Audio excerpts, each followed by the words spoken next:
My own daughter is telling me that I shouldn't use AI at all because of the amount of water it uses. It's a slightly different issue, Yes. but she's avoiding using it specifically for that reason. Welcome to Chat Rog, the podcast on ethics in artificial intelligence. I'm Roger Steer, the corporate philosopher. Today, we're joined by Peter Worley, himself a philosopher, educator, author, and founder of the Philosophy Foundation. Peter has spent decades bringing philosophy into everyday life, especially through philosophical inquiry, a method that teaches us not to think, not just to think, but to question, listen, and reason together. He's written several books, including The If Machine and Corrupting Youth. In an age when AI systems are making decisions that affect how we live, work, and interact, the ability to question assumptions, reason collaboratively, and understand complexity is more vital than ever. Peter, welcome to Chat Rog. Thank you for inviting me. Very nice to be here. Peter, you're known for bringing philosophy into schools and communities. How did your journey into philosophical education begin? I started as a music teacher. I was teaching guitar in schools. And I've always had an interest in philosophy and did a degree in philosophy. So I had this academic background in philosophy. I had an interest in going out of academia and was training as a philosophical counselor once I finished my first degree. So all these things kind of came together. Think about the counseling, the philosophical interest academically, and the working with children. And a natural opportunity came along when a head teacher who also had an interest in philosophy, education, and music said to me, as well as teaching the guitar, would you like to do philosophy? And we ended up, I said I'd quite like to try doing philosophy with that age group, and she gave me the opportunity. And what was interesting about this was that I was thinking along the lines of the music that I did. I taught young children in groups of 4, generally speaking. So what I was doing was thinking about the different levels of ability, giving them different things to do that they could each do, and then coming up with some arrangement of a piece, like a Nirvana song or something, where they could perform it.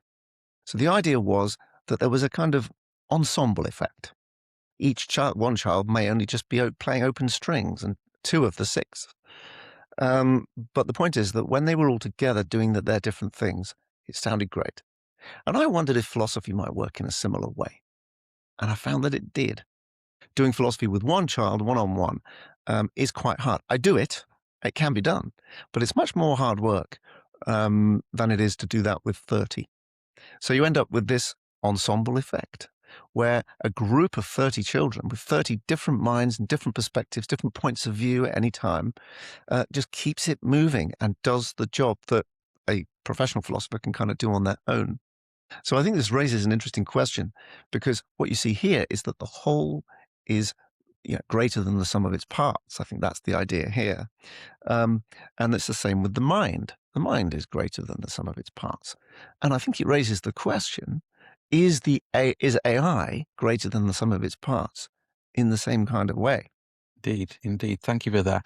As you were speaking about the connection between philosophy and music, we know that logic and music go well together. Many logicians and musicians share a lot of intellectual capabilities. A question from me, occasionally I do some sessions with large groups up to 30, 35. Do you sometimes find that it's also easier to put them into smaller groups within that larger community in order to discuss a question that you may have asked? So Absolutely. put them into groups of 4, 5, 6, and then you get, 5 times the number of perspectives.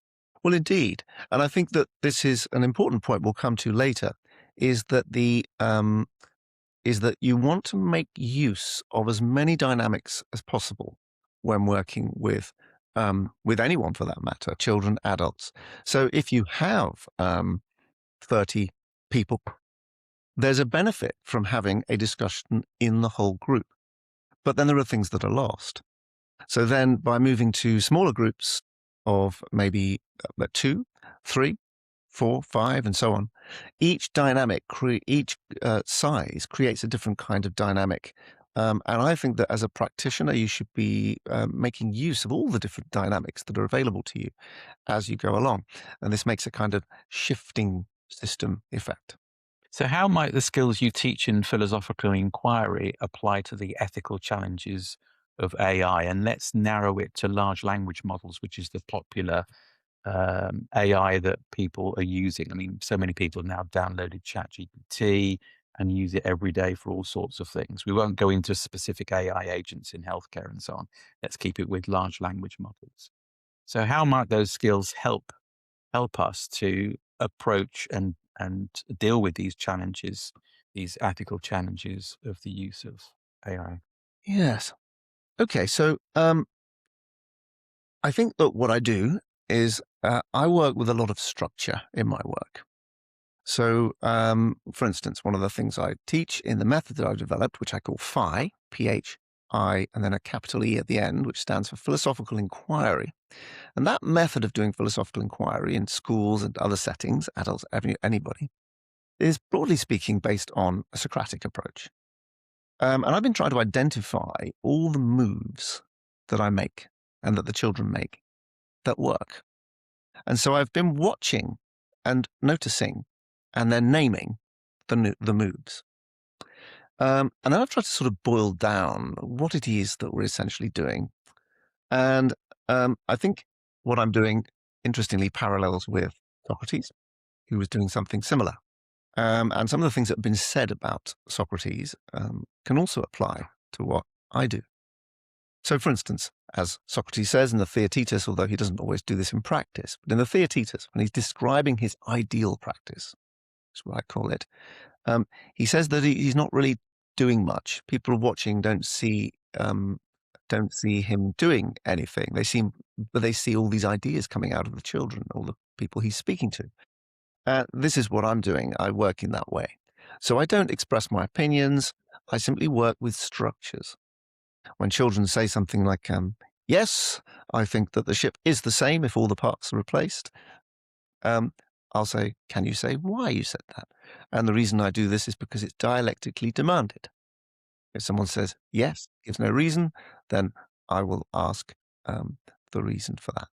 If somebody says a word that is unclear or we don't know the meaning of, I will say, can you say what you mean by that? If somebody says that it depends, I'll say, can you say what it depends on? These are all structural moves in which I'm not Mm, interpreting or using or saying my own opinions. I'm simply offering structure for their thoughts to be able to develop in a dialectical way. mm, And I think that essentially this is where the kind of thinking that AI does connects with the kind of thinking that I do. Now, I also think that what we have is we could distinguish between two kinds of things in terms of beliefs. We could distinguish between holding beliefs and representing beliefs. Um, and I think that on the whole, people hold beliefs too much. That's what we as humans tend to do. mm, Um, we tend to be not so good at entertaining beliefs as a kind of working hypothesis. The more sophisticated thinkers will do this. I think something attributed to Aristotle, although I've never been able to find it in Aristotle, is that a great mind entertains thoughts, something like that, mm, right? mm, Um, so what people will often do is they will sort of say, well, this is what these are the possible things. I would call this, generally speaking, considering. When we're thinking in that kind of way, we're considering. We're thinking about what could be possible, what um, among the things which we know to be true, and then we infer from that what could be possible, plausible theories. So rather than I think, it's more a case of, well, I think this is a plausible theory, or I think this might work for now, and so on. Or this is definitely one of the things I would entertain as a reason for this. Now, we don't do that enough, but I would argue that AI does that too much. So what AI does is it thinks almost entirely in hypotheticals, entirely in what we might call representing beliefs. So from the perspective of, then you might get this, right? So from the perspective of a legal um, expert, from the perspective of a psychology expert, this is the sort of thing that AI does. And so what it does is it represents beliefs in a way that we probably need to do more than we do. Entering into a hypothetical, well, I'm going to call it a provisional thinking tool. From this point of view, um, thinking with AI and thinking like AI and modeling ourselves following the structures of AI, we are able to use it as a provisional thinking tool. And also, that can be an extended sense of ourselves if we then start to internalize that. So rather than just using it as a provisional thinking tool, we use it as a role model for how to think provisionally. And that's different. I would say that that's the key thing. And the other thing would be justification. This is the other thing. So what I do is hypothesis and justification. If then structures, which we can do more of. And the other one is critical engagement, critical analysis. And that's the justification. These we can learn from AI. But I would ask Thank this you. question. I would ask one question though. Does AI even hold beliefs? This is the question I'm interested in. And I'm not sure that it does, or intuitions for that matter. Indeed. So you and I are both familiar with Shannon Vanloor's work on the moral mirror. AI is the moral mirror, or AI is the mirror. And a lot of what you said is true, because effectively, when we're talking to a large language model, it's actually not representing our views. It's actually concentrating. It's going across everything that human beings have placed on the internet. So in that sense, it is doing what you're saying. But in many ways, that's not how people are using it. People are using large language models to give an answer to a question. They are not using large language models primarily to ask questions of them, because people are lazy, um, or they really don't have the time to do the structured thinking that you've described.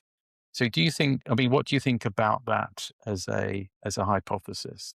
Well, speaking more from experience than as an expert, because I'm not an expert in AI or large language models.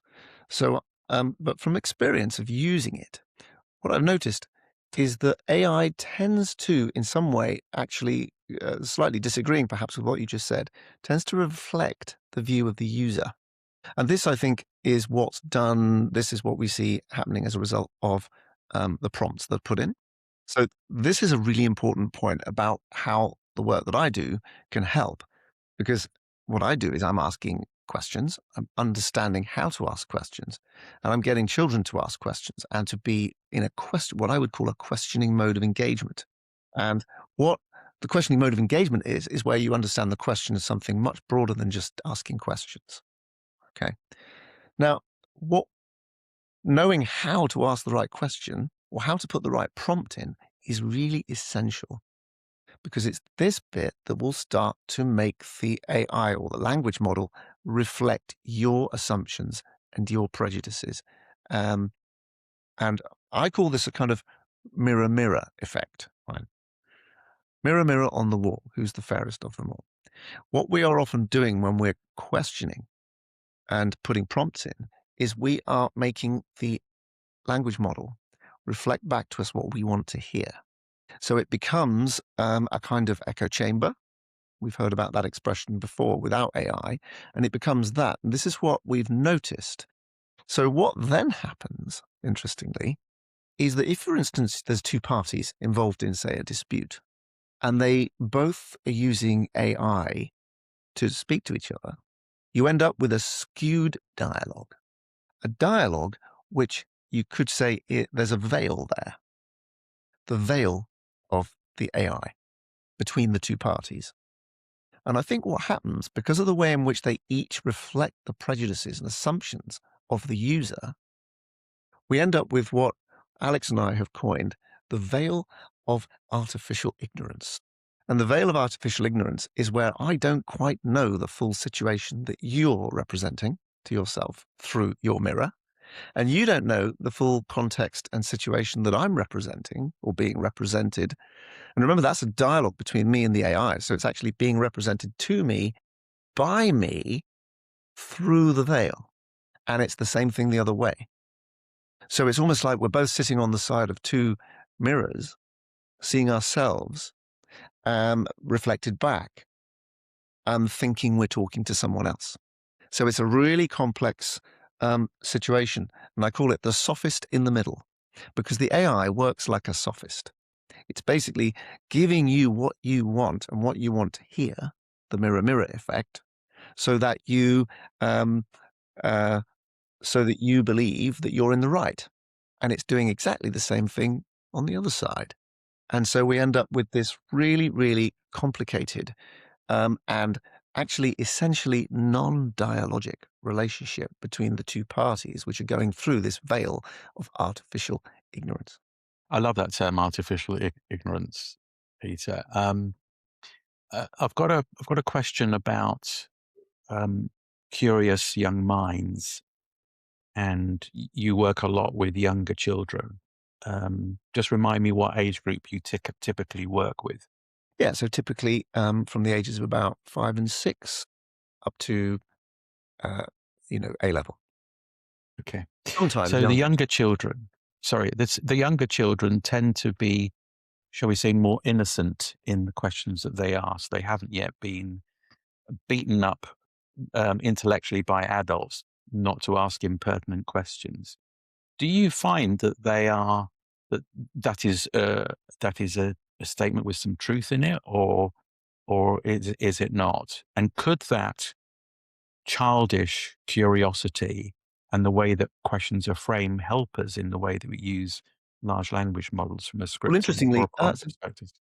okay. Well, at the very beginning, children very often don't know what questions are, don't know how to ask them. So if I do a philosophy session with very young children, it's very difficult for me to say to them, "Can you ask a question?" They don't often know what that is. Um, they may know that it ends with a question mark and begins with a capital letter or something. But very often, if I ask, "Can you ask a question?" they'll say a statement. But what's interesting is that if they say a statement, like let's imagine a child says, "Ghosts don't exist," the rest of the class will respond in all sorts of ways. Some will say, "Yes, they do." Some will say, "Well, they might do. You don't know that." All sorts of different things. So what's happened there is that they have entered into I mentioned this earlier, a questioning mode of engagement rather than asking questions. Even when they can't ask questions, they can engage in a questioning mode. In other words, all the characteristics of a question are there. Somebody has said, ghosts don't exist. And the class has then put that into question. Something, yes, it does. Something, no, it doesn't. Something might do. You don't know. So there's epistemological questions there. There's positions of there's definite positions. There's positions of provisionality or suspension of belief and so on. All sorts of different positions going on there, and that's the essential character of a question when it's not thought of as grammatical. Um, Thank and I you. think that's what we get from children. And that's what I've learned Mm. from children and from working with children and thinking about how all this stuff works psychologically and so on in the classroom. And in terms of a practitioner here rather than a psychology expert. And what I see Mm. is that they fully grasp the essence of questioning even before they know what a question is. And I think we focus too much, especially when we're talking about language models, we very often focus on the question as a grammatical thing rather than the mode of engagement, which involves all sorts of things, such as I mentioned earlier, the ability to hypothesize. So this is glass. It is here. These are all just facts. But this glass could be over here. This glass could be drunk. I could use it to put other things in. There's so many possibilities, and the world shimmers with possibility metaphysically when we think hypothetically and apply the kinds of structures I mentioned earlier.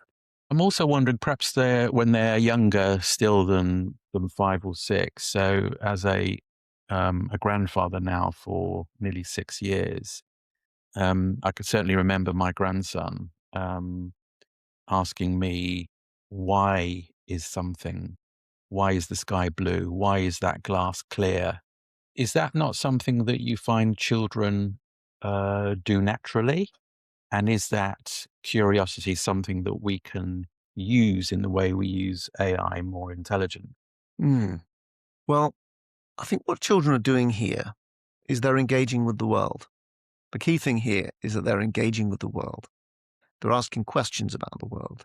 And remember, there's a sense in which for AI, it doesn't have a world that it's experiencing. It only has a kind of series of cohering conditionals.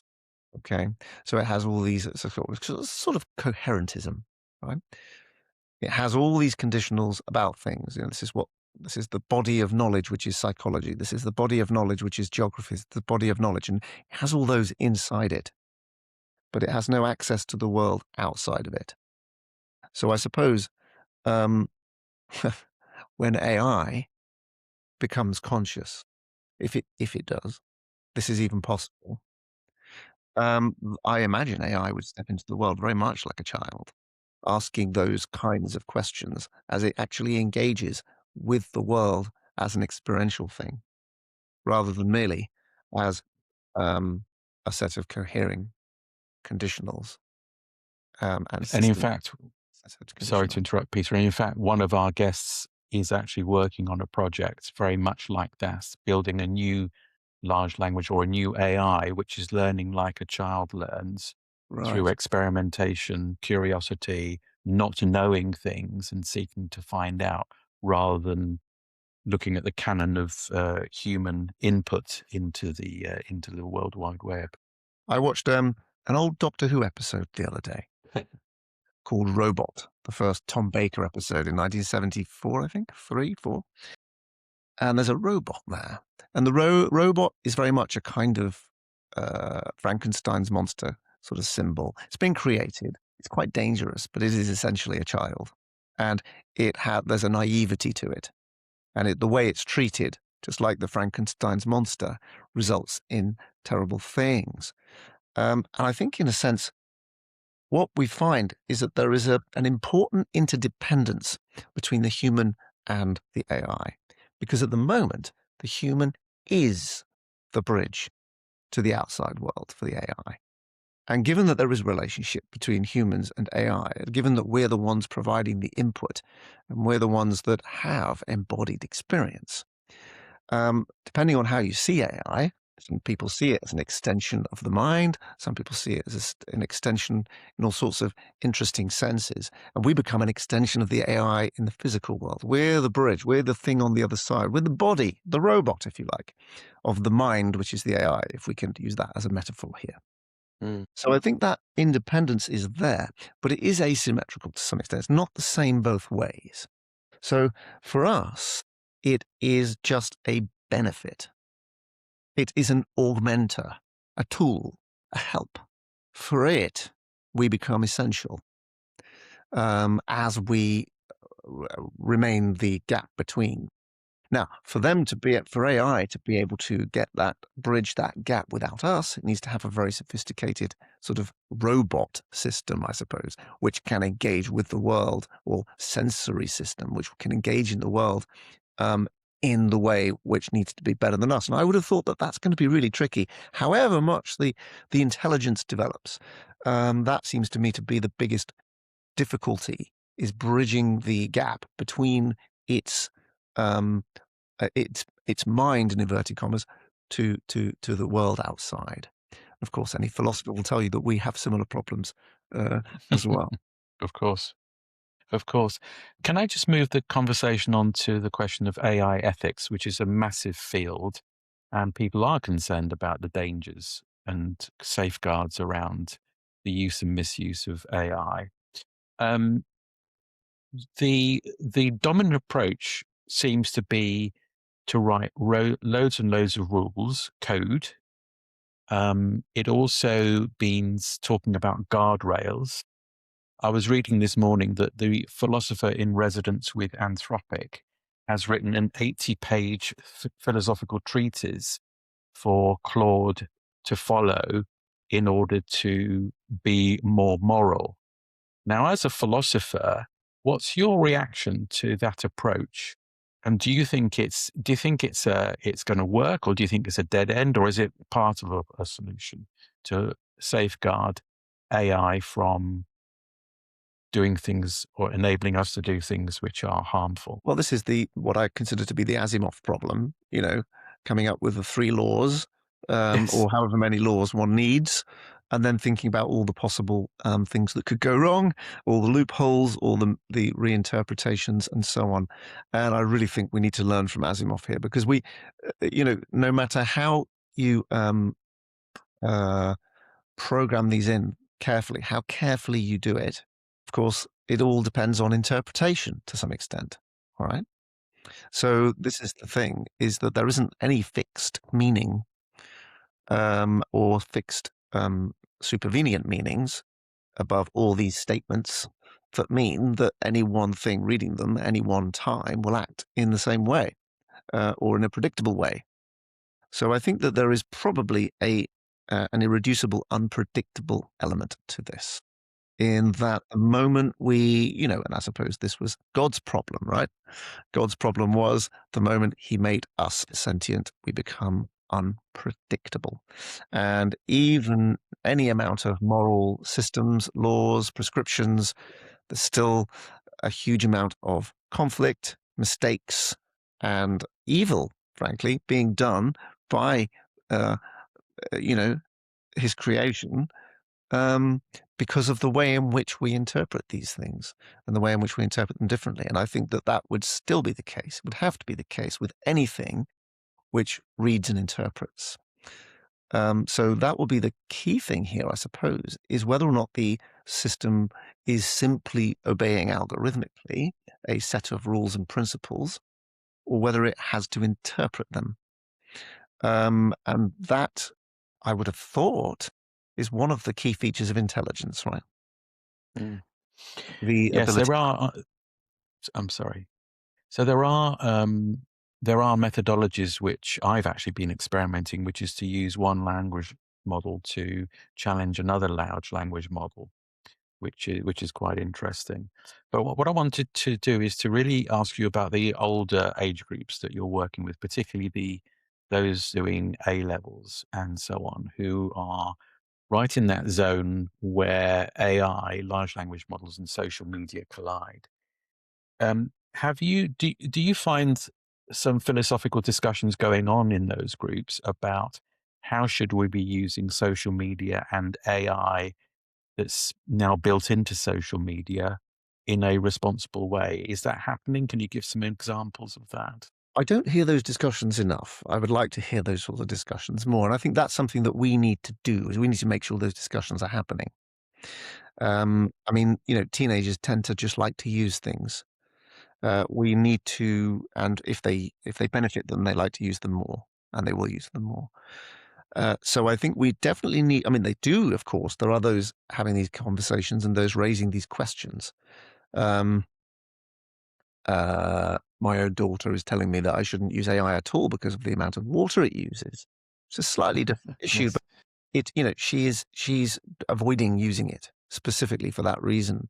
So I suppose we see some sort of resistance there in the teenager from just using something which is useful. Although in the end, she probably will use it when it's really helpful for an essay and it's there. So we need to have those conversations more. But I kind of want to go back to what you were saying just now about using one large mm, language model against another. And I think that what we need to do is we need to engage that age group in a particular way of using the tool so that we can avoid the mirror problem I described earlier and the veil of artificial ignorance. And what I think we need to do is we need to teach them how to um, take a synoptic view. Can you explain that to our listeners in Yes, terms so of that synoptic word? essentially means bird's eye view. When you look at something from a wider perspective, you look at Mm. it. So, for instance, in the Socratic dialogue, each contributor is just thinking about what they're saying. If I'm in a classroom of children, each contributor is thinking about what they're saying, whereas the facilitator has an eye on the conversation as a whole. So, what we want to do is we want to try and uh, encourage this kind of thinking with regard to my engagement with, say, AI. Right? So, if I'm So I'm not just saying what I want it to say and putting those things in the prompt that I described earlier, the mirror mirror problem.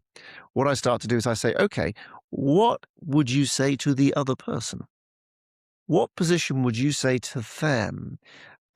So I get a sense of actually what the two positions on either side of the mirror are. And I have to explicitly and proactively ask for those kinds of positions. And when I'm engaging with AI, I'm explicitly doing so in this, what I would call meta positioning way. I'm thinking, right, what are my assumptions here? I can ask AI what my assumptions are, and it will tell me. But the interesting thing is, it will only tell me if I ask it. Mm, So of there's a sense course. in which I need to know.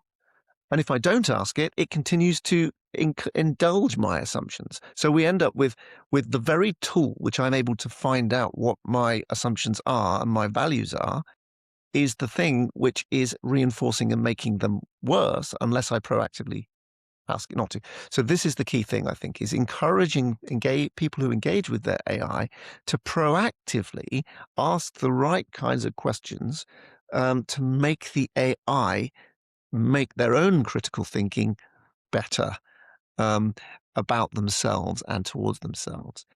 And I have a way of saying this, because you'll all be familiar with the famous adage, Socrates. Socrates' basic sort of message was think for yourself, right? So you're not just thinking for yourself. I would like to say it like this: using AI, we can become we are not just thinking for ourselves, we are thinking with ourselves and against ourselves in order to better think for ourselves. In this sense, we can use AI really effectively to become a Socrates to ourselves. Or if we don't do that, we just use the AI just implicitly makes us the opposite. Yes, I think that's very profound, and it really dovetails nicely with your earlier assertions about the importance of Socratic dialogue and questioning. And I'm just wondering whether, not just for yourself, but with other teachers in schools and colleges, perhaps the most important thing is to work with young people, teenagers, to teach them how to prompt AIs in the most effective way, and Yeah, even set up in labs experiments where you actually almost have like an Oxbridge type debate. This house believes, and have the two teams and the two AIs working and debating against each other. yeah. That could be quite fascinating, couldn't it? And again, we learn this from Socrates, not just in the way I've described, but also in the story of the oracle. Okay, he went to the oracle, or somebody went to the oracle and asked, "Who's the wisest person?" Um, and the wisest person, it turns out, was Socrates. So when he found this out, he didn't just accept it. He didn't accept what the oracle said. The oracle can stand for AI here, right? Or the internet, or whatever we're using for our information. He went to test it, and he questioned people, and went to people he thought were wise, and then realized that through questioning them, the thing that made him wise and them not was that they believed or thought they knew things that they didn't know. And he concluded, I am wise in this one respect, that I don't claim to know the things I do not know. Sounds a bit like Donald Rumsfeld, doesn't it? It does a bit, No, yes. But it unknown is a unknowns and reminder. known unknowns, etc., etc. And finally, Peter, what's one or two philosophical principles that you think everyone, not just specialists, should carry with them as we use AI going forward? Yeah, I've got a few I might sneak in here at the end. But essentially, I think that we need to not lose sight of understanding. Education is moving, it's shifting, it's moving away um, from style, writing, and creation because of the presence of AI. I think this will, and we're moving towards, I think, um, curation and editing. I think in general that's the way things are going, and we can try and fight that, or we can kind of let it happen to some extent because, well, it's going to happen anyway, I think, to some extent with the presence of AI. So the key thing here in both of those instances, the thing that we are the servant of is understanding. So we have to make sure that we are still trying to understand. I've come up with a way of solving the problem of people writing essays using AI and so on. And one way of responding to that is what I call the reverse Turing test, whereby you say, okay, write the essay how you will, because you're going to do anyway. But at the end, you have to, in some way, and we have to provide or put in place a mechanism to show that you understand what is going on here. So in many ways, it doesn't really matter if AI has written the paper, as long as you understand what it is saying and you can articulate that. So I think that's an important thing, understanding. But I also think that a really essential thing that we need to keep with us in life, and also as the sort of I mentioned earlier, the kind of body of AI, the human interactor and engager, we need to ask ourselves two questions: what matters, and so what? Mm. And so we need to keep track of the values that are involved in all this. What matters? We are the ones who will know what those values are and need to be and how they change. Um, and we also need to think about the dynamic context, the way in which, this is the so what. What is the context that all this applies to? And I think if we keep understanding values and dynamic context in mind, then we remain in charge of things. We remain the shepherds of these sheep. And um, as my partner Alex said, the thing here is that AI is a little bit like a sheep in wolf's clothing, Mm. um, because we are the shepherds and we can't forget that. But as it changes and becomes more intelligent, it can look increasingly like a wolf. Exactly. That's a wonderful thing to finish on. Um, Peter, thank you so much for a rich and thought-provoking conversation. You always stretch my mind whenever we have a conversation. What emerges clearly is that thinking well about AI is not just about a technical skill, it's a habit of mind. It's about asking better questions, listening deeply, holding tensions without rushing to closure, and recognizing the limits of certainty. These are not just philosophical ideals, they are practical tools for navigating an AI-driven world. Peter, once again, thank you so much for joining us. It's been a pleasure. Thanks for having me. That was Peter Worley, philosopher and creator of the Philosophy Foundation. If you found this episode illuminating, please like, subscribe, and leave us a 5-star review. It really helps others discover the show. I'm Roger Steer. Join us next time on Chat Rog, where we explore not just what artificial intelligence can do, but what it should do.